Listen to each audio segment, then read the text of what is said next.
I ran into this last week, here's what fixed it for me. Adding a debit card to your Payoneer wallet can be a bit tricky, but following these steps will help you get it done smoothly. Step 1. Log into your Payoneer account. Start by logging into your Payoneer account on their official website or mobile app. Make sure you have your login credentials handy.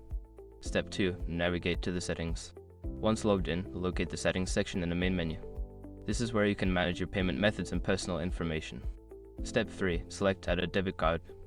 In the settings menu, find and click on the option that says Add a debit card. This will take you to the card entry form. Step 4. Enter your card details. Fill in the required information for your debit card, including the card number, expiration date, and CVV.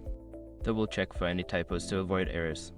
But sure, if your card is not accepted, ensure it is not a prepaid card, as Payoneer only supports certain types of debit cards. Step 5. Confirm and save. After entering your card details, review everything and click the Confirm or Save button to finalize the addition of your debit card. You should see a confirmation message shortly after. I hope this guide helps you add your debit card to Payoneer without any hassle.